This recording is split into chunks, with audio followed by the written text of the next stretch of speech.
you're looking for rare Japanese performance and practicality, you can't do better than the Nissan Stagea. Today, I'm here with Graham and his fantastic Series 1 RS Four V Nissan Stagea. Graham, thank you for taking the time to come and meet me today. No problem at all. It's been a long time on the cards, but I'm glad that we could finally get together to get Stagezilla on the channel, mate. So tell us a little bit about her. She's a cracker, man. So she started off just as a stock RS Four V Stagea. Ample work being done here, including a manual conversion.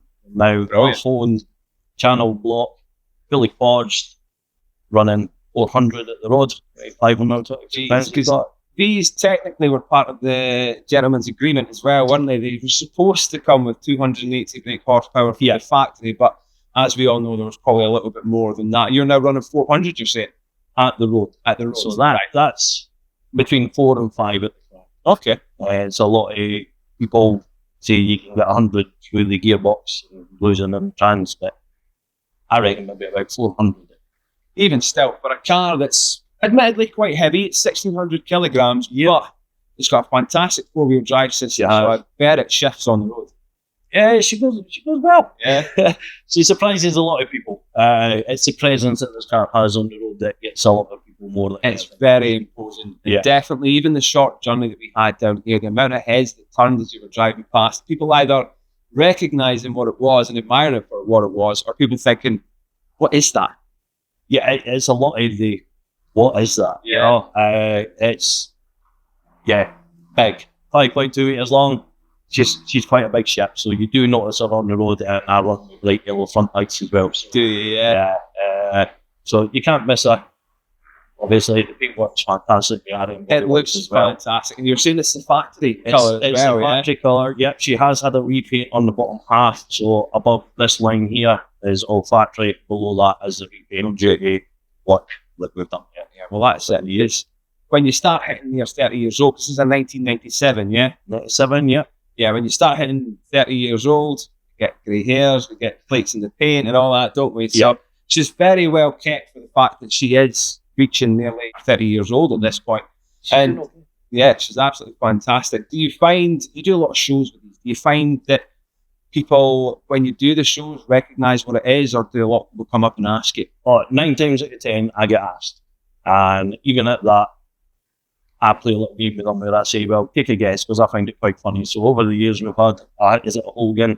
Is it a Forester? It's quite common one. Is it a Volvo? It's quite certainly bigger than a Forester, yeah, for sure. Yeah, 100%. Subaru, we get, you name it, we get it. I don't think there's been a manufacturer we've not had yet.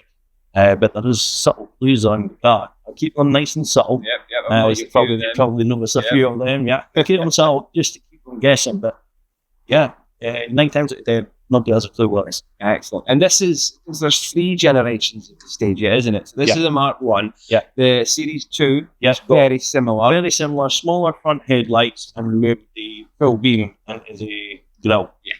And with that, I made the grille a bit bigger as well. To me, the proportions were off a little touch with that one, and then moved on from that to one that did look more Volvo, which was the M35. And that's the one that's more based on the 350s, isn't it? Whereas this one is, a lot of people say it's essentially an R33 under the hood, isn't it? Under the hood, it's, put it this way, I put more R33 parts on this than I have anything else. So it's pretty much an R33, but it is a C format, so it's Laurel as well. Yeah. All right, so the Laurel follows similar chassis. And similar chassis, Laurel of the year. The S2 did change a bit. They got more, I believe it was Silvia type top struts, etc. So they were compatible with these, but this one's compatible with pretty much everything GTR. Wow, fantastic. So on the point of parts and whatnot, with this being an import, how easy is it for you to get parts for it? Some parts are fairly easy to get. Other parts are fairly hard to get. Does it just depend on what the part is? It depends on what the part is. And then you've got this thing called jack tax as well. As soon as you say, I'm looking for a Skyline drive shaft, the price skyrocket up here somewhere yet. But I've been fortunate and picked up a lot of these stuff for this extremely cheap. Like the little eyelids on the front, a tenner plus a Hot Wheels car. Hey, that's not too bad. Yes. But then these silly Archies that are genuine auto auctions were almost $1,000. Jeez. So, Yeah. But it just finishes off the car so well, doesn't it? Just the additional arches on there just help flow the lines of the car a bit better because it's a very boxy car. Yeah. And the more curves you can add to it, just makes the rest of the lines, the shoulder lines and that, stick out a bit more, doesn't it? yeah, I mean, it wasn't a plan to buy them. They come for sale. I had the money, start them up. I bought them, you know. I've actually got 2 sets now. just in case. Yeah, these things just happen, you know. It's not a case of, oh, I really wanted that part. The outlets were exactly the same. In fact, this full body kit was the same as well. I found that up in Orford of all places, and it was 500 quid for the whole kit. And does it make it look more similar to the Autic version then? No, this one doesn't. The Autic version is a lot different from this car. That runs at RB26. Yeah. There's I'm RB25. I am 2.6 litre now, but yeah. So you had it bored out to 2.6 then? Yeah, we had to hone the block. We were running GTR RS4 pistons with cycle pistons. Here, burn blood, you name it. It's all been done. Big bearings, everything under there. We are running 400 brake at both. That's only on a body boost. I can go 1.6. So we can turn it up a bit. Okay, excellent. That's good to know that she's holding back a little bit. Eh? Yeah, it's really reliable. So I really need more. Well, that's it. It's 90s Japanese cars are renowned for the reliability. So even though the parts might be a little bit more difficult, you can still obviously then get some artificial bits here and there, especially if you need to. It's the more specific parts that I would imagine that then get a little bit more difficult. What I'll do is I'll put up a very extensive list of mods that you sent me. I'll put it up on screen just now so that people can see exactly what it is that you've done to the car. But yeah, it is absolutely cracking. With the size of it, how do you find manoeuvring it, getting it about the town, or do you try to avoid tight streets? I'm okay with tight streets. The clutch isn't happy with tight streets. The clutch is extremely heavy with it being a manual conveyor. I'm assuming that's the case with it. Unfortunately, it's a little bit damaged at the moment, the clutch, but we're still up on today. Excellent. So moving around in tight spaces can be a little bit hard with the length of the car, with the weight of the clutch, etc. She doesn't like going backwards. She likes to go forward, so she normally does stuff like that. That's it. But she's very compliant on the road. I would take this anywhere. It hates sitting in traffic. That's its Achilles heel. So if we're coming up to traffic, I've got the heaters on full blast, the windows down, all the fans on, you name it, just to keep her cool. Okay. Because unfortunately, it runs its sugar. Even with that massive intercooler that's on the front there. Even with that massive intercooler, because when there's no wind going through it, there's no cooling going in, of course. Yeah. Well, we hit the road and see just how compliant she is, yeah? Let's go for it. Brilliant. Look forward to it. That's it. See if she'll let us do a second gear pull.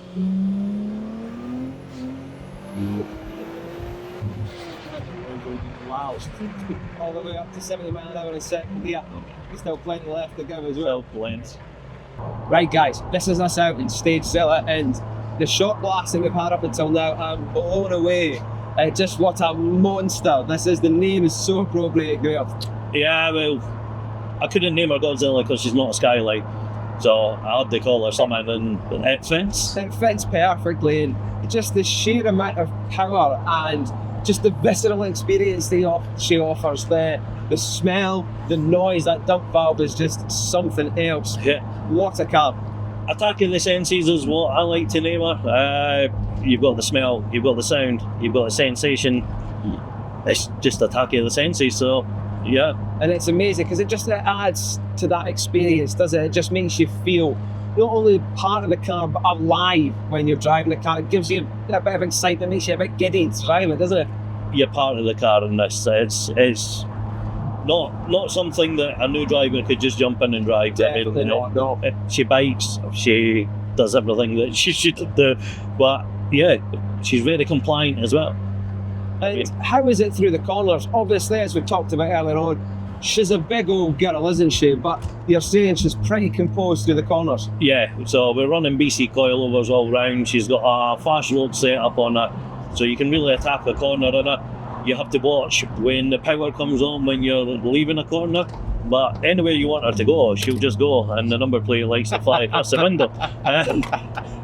There's our blooper, maybe. Yeah. But no, even with these BC coilovers, she is really composed on the road. I did expect it to be a little bit crashier because I suspect a standard Stagea is going to be a little bit more comfy and a little bit less rocky over the bumps. Yeah.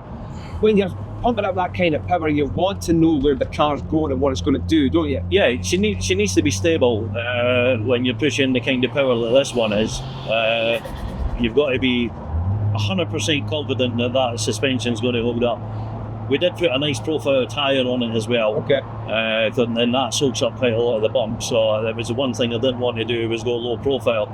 I love the look of a track car with a nice square tyre, so that's what I had to have on it. And definitely from standing outside and doing the B-roll shots, the wheels and everything just fit the arches and everything so well. The stance on this car is perfect. Like, in my opinion, it's perfect as well. I do have people that say, it should be a bit lower. Believe it or not, this car's slightly taller than a standard one, even on BC coils. I am running 18-inch wheels with big rubber on the side, so we're running a 245/40 18 on this. Jeez.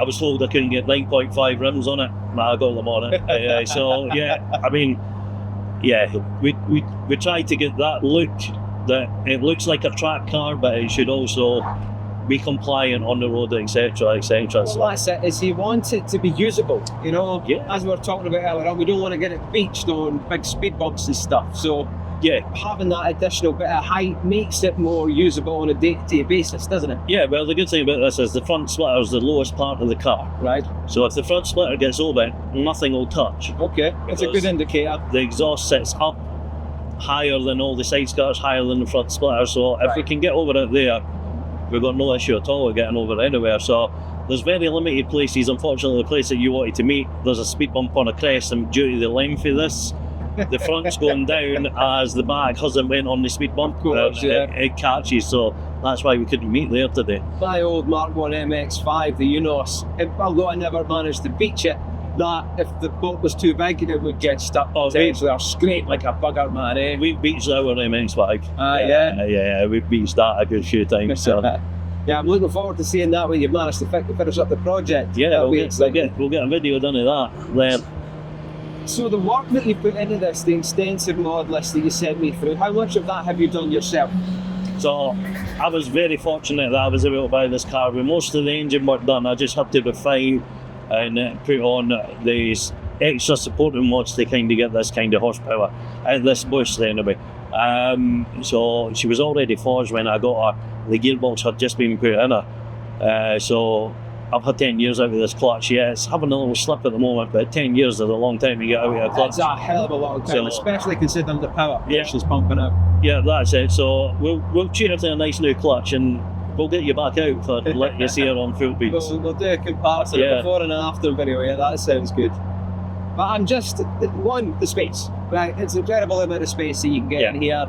You could get easily 5 passengers, a couple of dogs in the back of there. Yep. There's just a level of practicality that comes with this that is just far beyond anything that you'll get anywhere else. Yeah, I mean, we drove to Belfast to the show The Docks, held by our sister club, JPCC NI, and we drove 4 up the first year that we went. So we had John from Quick Shop, my wife and my son with our luggage in the back, and we drove across there, no problem at all. Everyone was comfy, there was no issue. Reclining back seats help.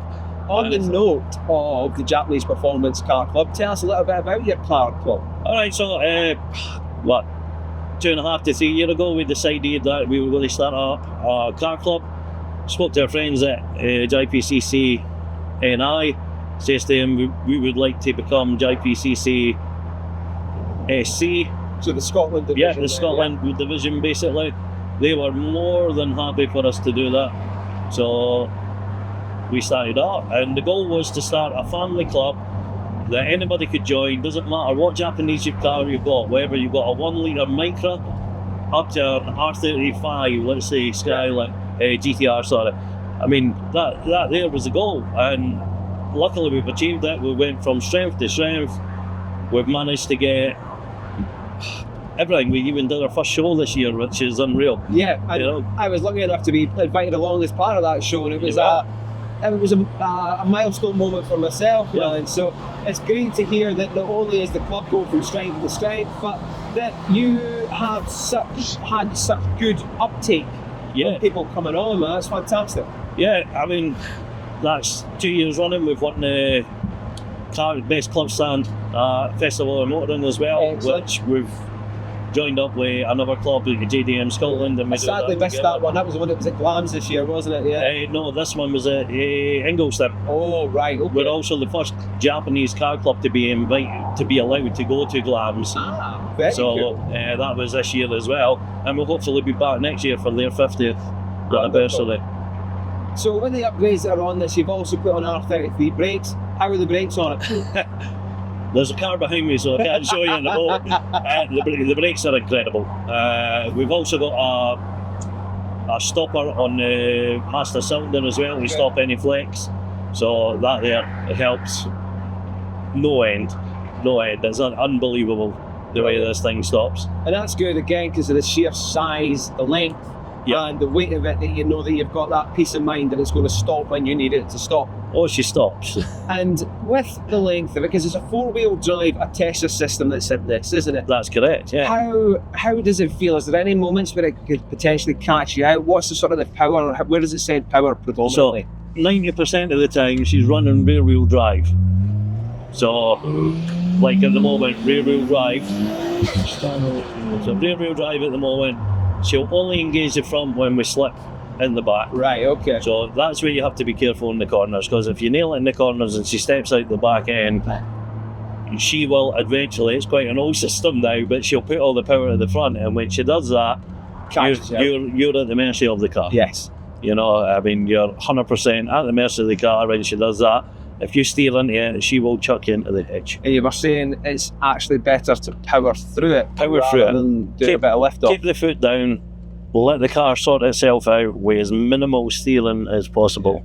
Because that's it, is if it's going to start, if the system and the computer send the power to the front wheels, you want to maintain that power so you're not shifting weight over and all that sort of stuff. So that makes total sense. And as I say, she then just restricts it from the back and gives it to the front. So then the front start to pull the car where you're and then it's wanting it to go. A front wheel drive car. That's exactly what that would be. That makes total sense, yeah. The smell, by the way, guys, I'm going to be walking away high as hell out from this because it is just absolutely amazing. With the smell of fuel, how much do you get to the gallon in this thing, Graham? So this car does, on average, just cruising around, I can squeeze about 9 miles to the gallon. 9 miles to the gallon. I thought my Subaru 80 miles to the gallon was pretty rough. So on a run, we can get around about 17. That's the best I've ever had on a run. Yeah. I take it your best mates with your guy at the petrol station then? Shell love me. Shell love me.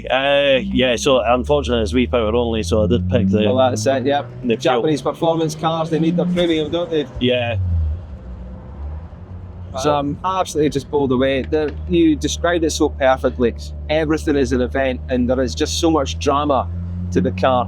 When I was driving behind Graham on the way to the unit to do our first part of the interview, the amount of heads that this car turned was unreal. The noise that comes from it, there's just a visceral feeling from this car. It's something else. Yeah, it's got a presence that, I can't describe it, but I've never seen it in the mirror, but people, when I've been following them to car shows, say it's just so menacing as it's coming along the road looking at you. It's imposing. It's definitely the colour, again, goes in well with that Stagea, the nickname that you've given her, but the size of it and just even the look and the stance and everything, it looks like it has power and it looks fast even when it's not moving. But that's the bad thing about it as well, because everybody thinks that you want to race them everywhere because you've got a car that looks like this. I found that in the STI for sure. To be honest, at 9 miles to the gallon, and when you're on it, you're down in the 5-6s range. I'm not interested in racing your Ford Focus. Well, that's at the end of the day, is that you know that you have to have the power and the capabilities to be able to wipe the floor with them. So why even bother yourself? I mean, if a Porsche comes alongside me, I'm more enticed to go against. We'll put that to the test, man. Yeah, although you would wipe the floor on that Porsche, I've only got 300 brake horsepower in that thing.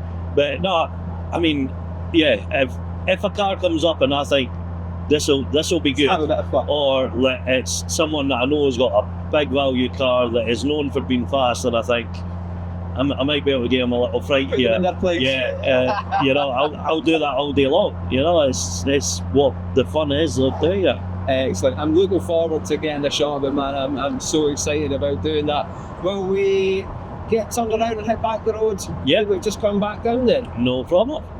Just I'm conscious that the weather's kicking off there and I don't want to keep it out in the rain. The rain doesn't bother me too much. That's more me. I'm just concerned. I knew that's what you were concerned about. I just wanted to let it on.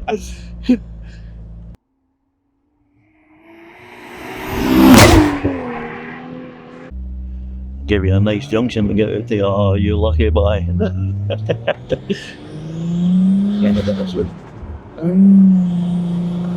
Yeah, I'm definitely keen to see what it's like once that clutch has been sorted, but even then, she just wants to move, doesn't she? Yeah. You don't feel many clutches with that weight these days. Everything's so light, man.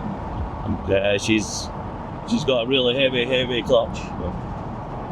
That far, I can't get over it, honestly. It's the best part of the experience for me. It's amazing. So what is this, a 5-speed manual? It's a that's in this 5-speed thing, manual, R33 GTR. Yeah? Excellent, okay.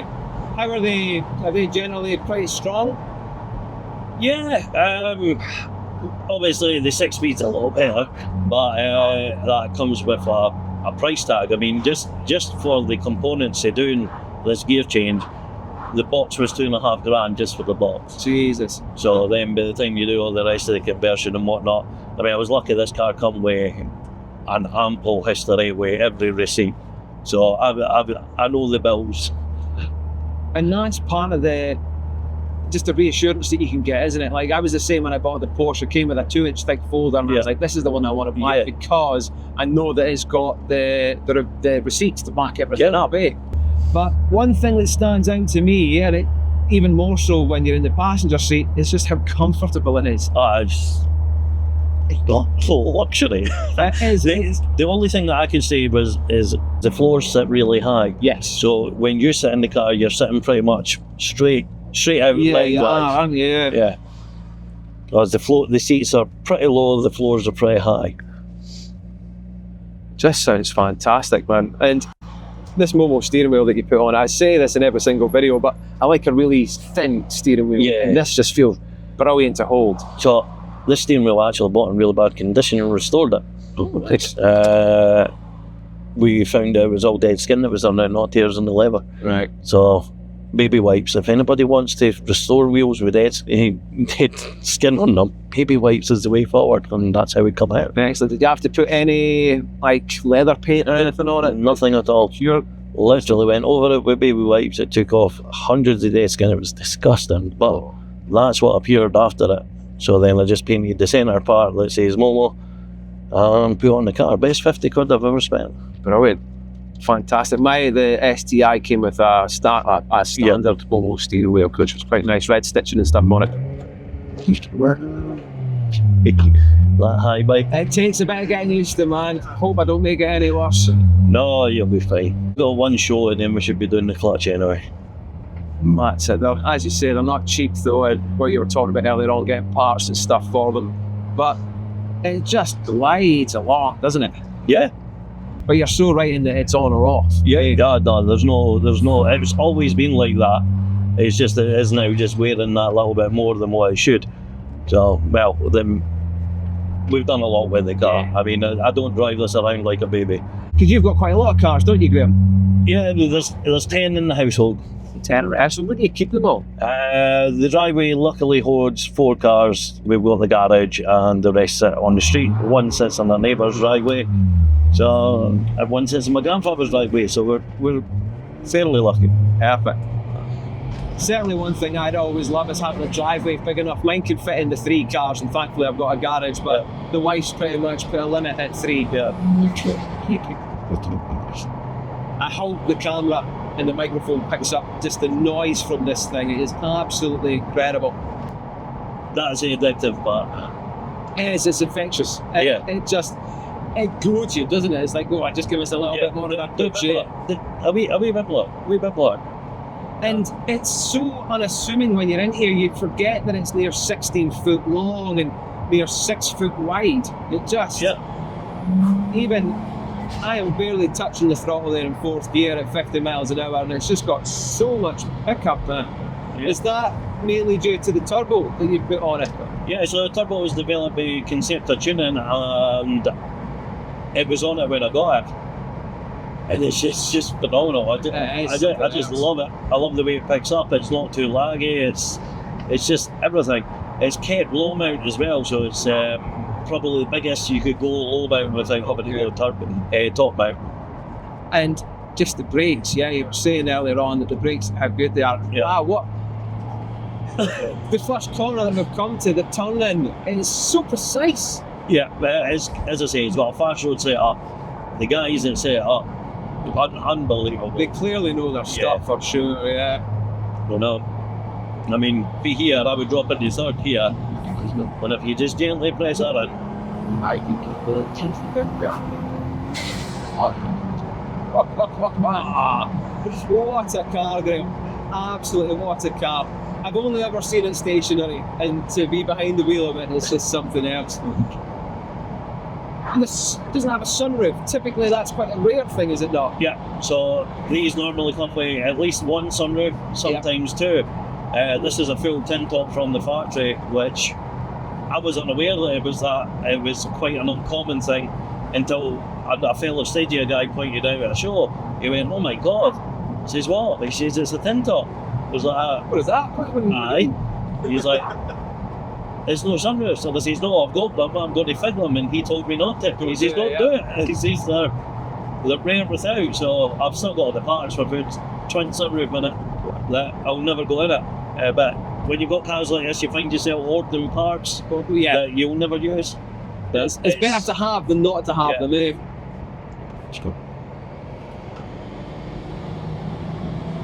It's so capable through the corners there, and even in the undulations of the road here, the suspension just takes it all in its stride, doesn't it? Yeah, she just eats it up.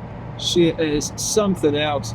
Considering that she is nearly 30 years old now, being a 1997 car, you're totally right, it feels and drives incredibly modern. Yeah, it's ahead of its time. It's still a bit agricultural. You know you're driving this car. You do, but you don't recognise the size of it when you're behind it. You forget that there's another 12 feet or whatever behind you, man. It feels nimble. It certainly does. It feels nimble. It actually handles nimble as well. The steering's not too light. It's not too heavy. It's just, I don't have anything bad to say about it. But if you could, what would you do next? What's your sort of next improvement, if anything, or do you think the car's fine where it is? No, as with any project, there's always something you can do. My next target is interior-wise. I'm looking for a set of front seats. I may have a set lined up for it. So the front seats, although comfy, will be changing to more bucket style because it does handle enough that I feel that a bucket would be better. So what a raw experience this is, man, and it just speaks of the cars of the 90s that Japan were producing, and it's a shame that we didn't get the more exciting versions of things like they've got like this. Yeah, I mean, imagine if they brought this over to the UK in 1997. It would have wiped the floor. Because basically all we would have had at that point really was 5 Series or Volvos, as far as decent estates go. Yeah, that's it. I mean, Volvo T5 territory. Yeah. I mean, would they have been so popular if the Nissan turned up with this to the British touring cars? And the main thing is, you can get a couch in the back with the seats flat, Had it. It's been in. Sold. Totally sold. And when the seats go down, you've got a 6.5 foot flat bed, so you can put an airbed in it. Wow, so you could actually sit out in it if you wanted. I have done in the past as well. Brilliant. Excellent. This steering wheel is absolutely beautiful to hold, and it just glides around the corners. It's fantastic. You see what I mean by, even though you think you're at the full max of the turning, you can turn it more and she goes. You know, I did not expect it to be as precise and on the money. Yeah, she's on the money every time.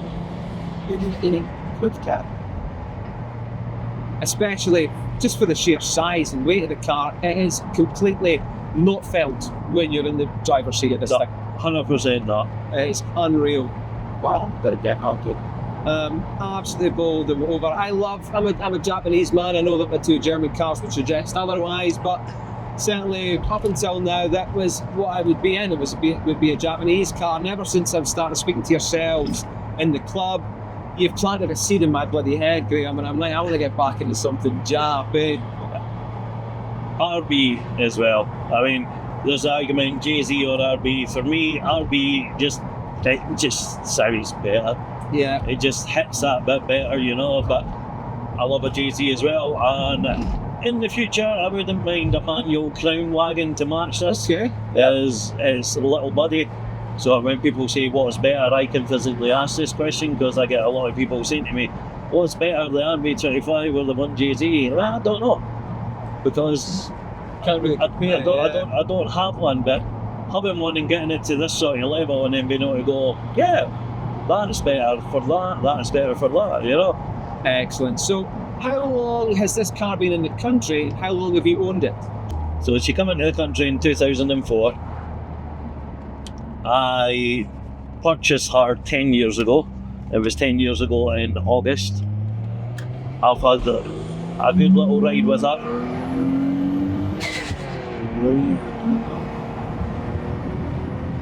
There we go, up to motorway speeds, and what an experience. What a noise. Yeah. Sorry, you were saying? You smell that? Straight up V-power, that. Straight up V-power, bro. Yeah, so I've owned her for 10 years. Had a long and bumpy ride with her. So the first year that I got her to exactly how I wanted her. And a week after she had her new kit put on her and rebuilt, I got tail-ended and pushed into a car front. No. We were off the road for approximately 6 years arguing with insurance companies. I had many insurance. They're not going to know really what it is or how to compare it to other similar cars. This was the problem. They were sending out people to view my car and they were going, what is it upon arrival? And I was saying, if you don't know what it is, why are you here? Out, you know? Yeah. The good thing was I kept the car in my possession. I never gave the insurance company the car. If I had given them the car, I probably would have lost it. You would have written it off, and you would have lost it. So I eventually got money to fix it. That took me a long time to do so, but we got there in the end, and this was the result. 3 years ago, she come back out on the road, and I don't care if she gets a stone chip in the front.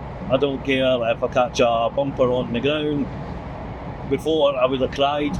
But now it's a case of someone can take away from me at any second. Yeah, just shows it, doesn't it? That it wasn't my fault, and I've decided that I'm just going to enjoy it no matter what. And that's the main thing, is to get used to these things. Isn't it? It's all well and good buying something and being like, oh, I want to keep it off the road, I want to keep it pristine. What's the point in having it if you're not going to go out and experience it? All the fun of driving, it's good to be able to get out of your car, look back and admire it. Yeah. But it's different if you're going out and driving the thing, isn't it? Yeah, I mean, I use this in the snow. It doesn't bother me now, whereas before it would have been in a blanket, hiding away. Aye. You know, just enjoying it. And I'd never plan on selling it, so excellent. If I need to do some work to it, then I need to do some work. It was an unwelded vehicle prior, but due to the accident, I've had to do some welding. So if I need to do some more welding, I'll need to do some more welding. And it being a 90s JDM, you take it out in the snow in the Scottish weather, and that's probably a big inevitability at some point. I mean, we were really up to Inverness there to do my brother's wedding, and it was in February last year, so she drove all the way up to Inverness in the freezing cold, and we had to actually stop to let her heat up because it was putting an automatic choke on. You're serious, yeah? Considering that, as we've talked about, to keep the heat down, we have to keep the heaters on and stuff, and the engine pumps out some amount of heat. It's very hot in this cabin just now, guys, which thankfully on a dreary Scottish autumn day like this isn't too bad, but I can imagine in the summer getting a bit sweaty in this thing, Graham, All 4 windows down on the motorway. You know, absolute nightmare. She's okay, she just doesn't like sitting still. Obviously, everything's designed for air to flow through. Of course. When it's sitting still, it's getting no air, so she's not happy at all. Yeah. When she's on the move, no issues whatsoever. She's more than happy to just plod along. She is, like, even at this 40 miles an hour, fifth gear, she's just chilling out, isn't she? She just wants to take it in, but you know that if you want to give her a little bit of boot, she's like, come on, let's do it. I've got it, I'm ready for it. She's very, very compliant with anything you put her. The birds. Absolutely incredible. Thank you very much for this experience. Never a problem. I've been hounding you for ages, so thank you very much for finally getting the opportunity and getting the time. I'm absolutely bowled over with just how manageable this thing is. I've not particularly kicked the arse out of it, but the speed is so manageable. The brakes in these very tight corners, they are just so precise. They give you exactly what you need when you need them. And I just forget that the car's almost yacht-sized. Yeah. It's amazing how confidence-inspiring such a big car can be. Oh yeah, I mean, you get yourself into trouble with this pretty easily. Well, that's what I'm conscious of. because it does. She promotes you to drive her fast. She can. She invites you to do it. She goes, you go down the corner and you think, I could have taken that at twice the speed. So it encourages you to then do it. As with everything, there is a breaking point where it's too much is just too much. Well, that's it. Luckily, I've never found that. Yeah, especially with the car being so long as it is, that's going to happen. You know, there's going to be a bit of a pendulum effect just due to the sheer length of the car, especially if the car is the drivetrain's pumping out most of that power to the rear wheels most of the time. On these back roads here, it is an absolute joy to drive. I honestly don't know what I was expecting, but it's completely and utterly blown away my expectations. Just nice flame as well. Just everything about it, the noise, the speed, the sound. I'm actually quite enjoying the heavy clutch because again, you just feel a little bit more involved in it.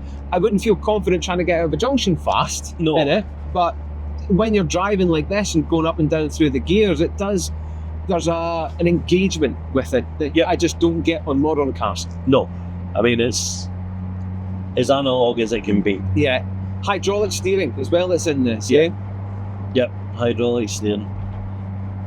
Absolutely amazing experience, but this is by far one of the best that I've had on the channel so far. Thank you, because I know what you've had on the channel, so that's a compliment to me. I've definitely had some amazing cars, and this is without a doubt up there in the top 3 for sure. Yep.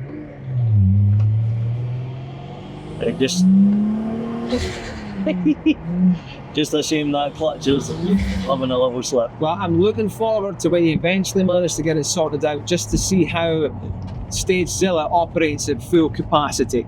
Yeah, we'll definitely take you down one of my favourite little back roads. Okay. We'll get our singing. Brilliant, yeah. Because I'm just absolutely, I'm speechless. I'm trying to find words to say, but I'm just absolutely. It doesn't make for a fun video just sitting me smiling the whole time. Well, the turbo makes up for this long chat. Oh, without a doubt. Without a doubt. I wish that the viewers could smell this car. It is just absolutely incredible to smell. Heat. You can smell heat. You can smell fuel. It gives you that almost race car experience, as you say, but we're in a car that can carry the family and 2 dogs, or a Chesterfield if necessary. I love that's the old Chesterfield at the back. It is absolutely incredible. What just an amazing piece of kit this is. I did not expect it to be anywhere near as. I knew it was going to be fun. I knew that with it being based on the R33 that it was going to have some poke and it was going to be able to do what it needed to do, but I expected a bit more of a sedate experience, and all of the mods that you have made to this just totally counteract that expectation, and it matches the look of the car for sure. You see cars like this and you go, I wonder if it's as fast as it looks. But this has got the minerals to back it up, doesn't it? Yeah, well, the minerals are always there prior to it looking like this. Yeah. So After the accident, I decided that, you know what, let's just go bigger and better. Let's not bring her back looking like she looked. Let's go absolutely crazy so that when people look at her, they sit there and go, what the, you know? And I feel like I've achieved that. I've achieved my goal, getting her looking just absolutely crazy and performing like she's a Clio.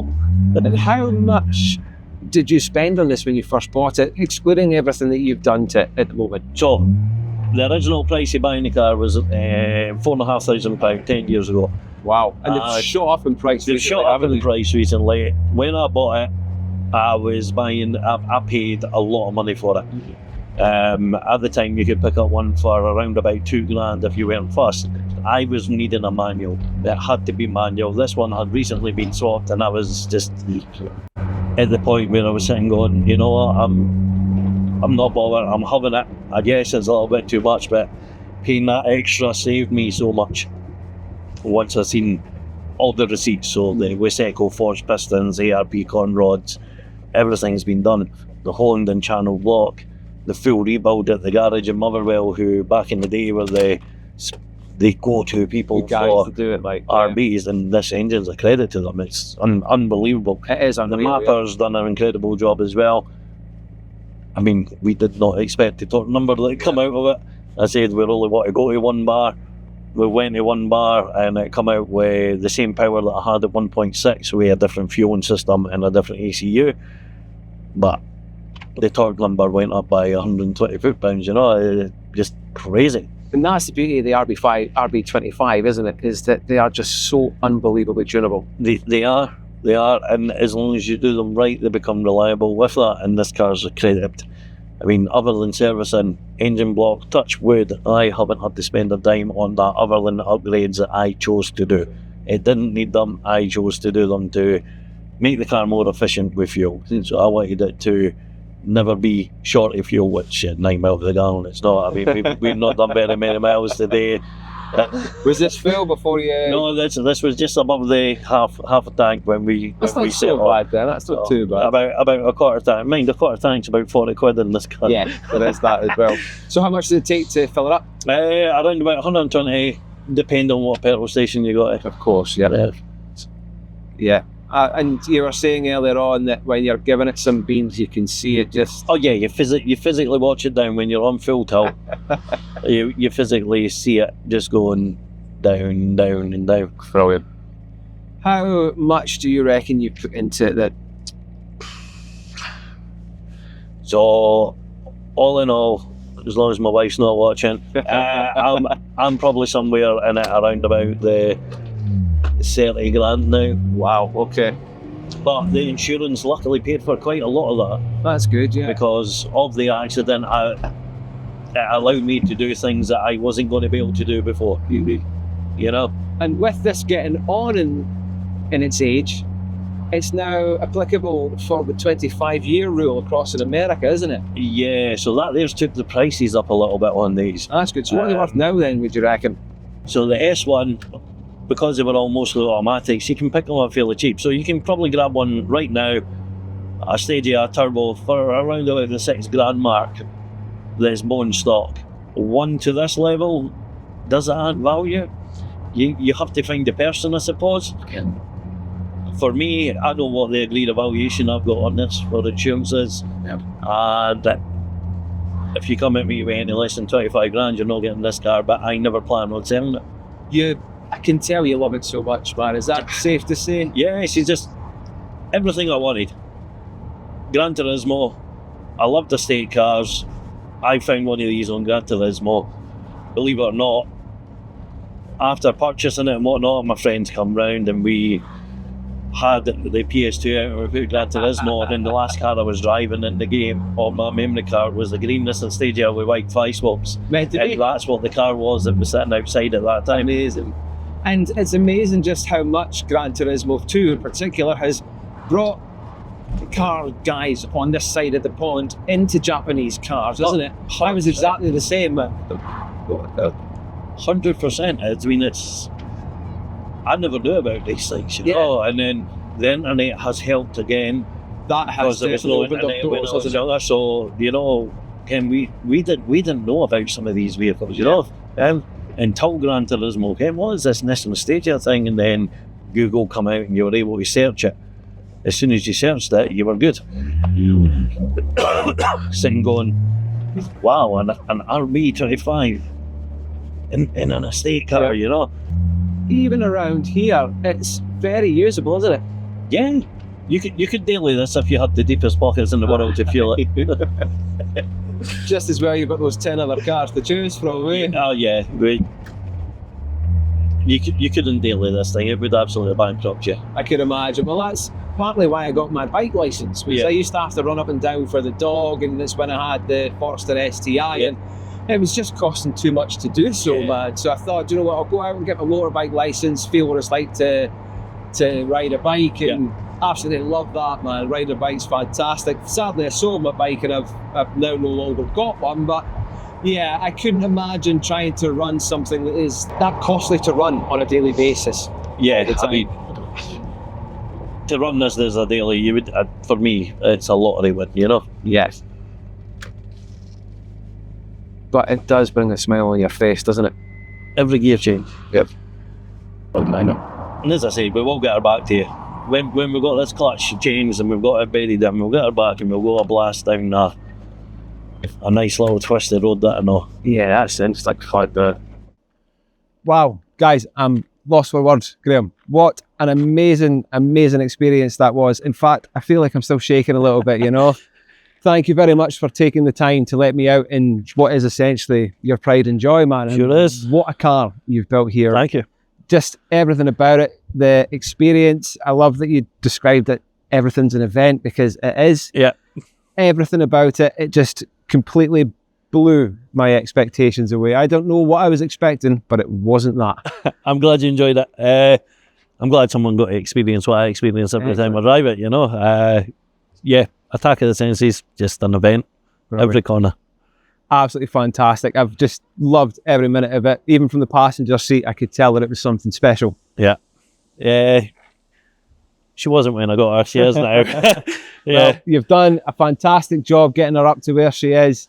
And yeah, just thank you very much. No problem. Anytime. We'll get you back when the clutch is gone. Yes, I look forward to seeing her running at full capacity, man. We'll get you back. We'll get you out and out on full tilt and we'll give her some hell. Cannot wait. Honestly, I'm looking forward to it already, mate, because I've just been absolutely just bowled over by what a car this is. I like a fast estate, but I think this has set the bar pretty high for me now, man. Yeah, it's the torque. The torque does it all. It's, unfortunately, it does the clutch as well. Hey, 10 years out, the clutch isn't too bad. 10 years, that'll do.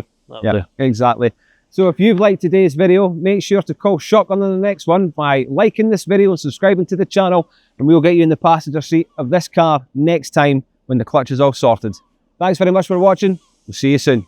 Graham, thank you. Hell of an experience, man. Love it, mate. Honestly. Brilliant.